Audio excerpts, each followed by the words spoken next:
शराब घोटाला देखा तो पता चला कि हजारों करोड़ रुपया अपने दोस्तों को शराब का काम दे दिया। अब मैं कुछ भी लूटूंगा, लोग मुझे ईमानदार ही मानेंगे। सबसे लंबा समय जेल में रहने वाले पूर्व मुख्यमंत्री के रूप पर अरविंद केजरीवाल होंगे।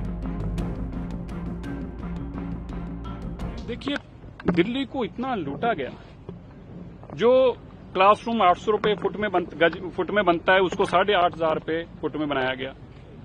दिल्ली फेस्टिवल कहा गया करेंगे, फेस्टिवल तो किया नहीं, लेकिन 30 करोड़ रुपया उसके नाम से कहां चले गया, एड के नाम पर दिखा दिया, दिखाई नहीं दोबारा। बिजली घोटाला खोलने की बात करी तो पता चला कि 18% इंटरेस्ट से खुद ही 12% बड़ी बड़ी कंपनियों से और 2000 करोड़ रुपए एक एक कंपनी को खुद ही माफ कर दिया। शराब घोटाला देखा तो पता चला कि हजारों करोड़ रुपया अपने दोस्तों को शराब का काम दे दिया। अब जिस केस में ईडी की जांच हो रही है, इससे एक बात बहुत स्पष्ट है कि इतनी करप्शन अरविंद केजरीवाल जी की ये सोच थी कि मैंने हजारों करोड़ रुपया खर्च करके पेपरों में, अखबारों में, टीवी पे अपनी एक इमेज बना लिया कि मैं ईमानदार हूं। अब मैं कुछ भी लूटूंगा, लोग मुझे ईमानदार ही मानेंगे। और बड़े कॉन्फिडेंस से कहते थे, उनके एमएलए जो उनके से छोड़कर हमारे साथ आए हैं वो बोलते हैं, वो कहते थे कि अरविंद केजरीवाल जी बड़े कॉन्फिडेंस से कहते थे कि अगर मैं सामने भी पैसे उठा के जेब में डालूं सबके सामने, तो भी लोग मुझे कहेंगे ईमानदार है, इसके अपने होंगे। ये उनकी भावना थी, ताकि इसीलिए उन्होंने दोनों हाथों से लूटा। अभी ईडी की इस केस में जांच हो रही, मैंने एक बार कही थी, आज फिर दोहरा दूं।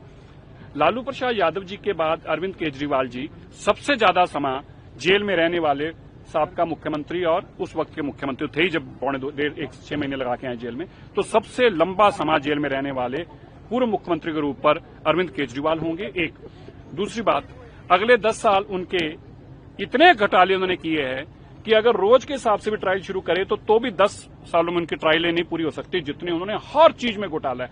अभी ये सिर्फ दिल्ली के घोटाले हैं, पंजाब के घोटाले अभी अलग से हैं।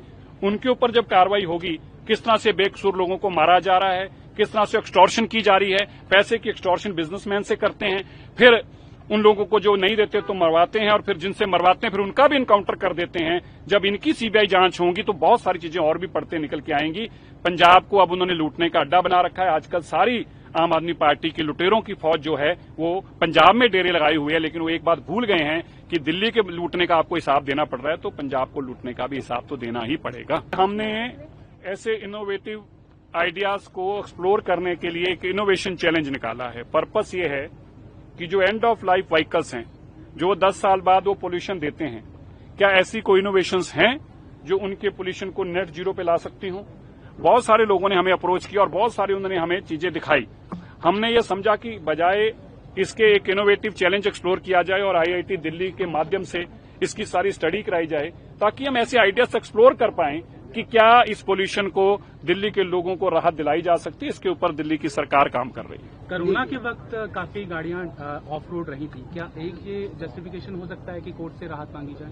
नहीं, ये कारण तो है ही है, वो देखेंगे जैसे जब मानिए हम सारे ऑर्डर्स जो हैं एग्जामिन कर रहे हैं, उसके बाद जो एप्रोप्रिएट रेमेडीज होंगी वो एप्रोप्रिएट कोर्ट के पास जाएंगे। लेकिन हम कोई हवा में नहीं जाना चाहते।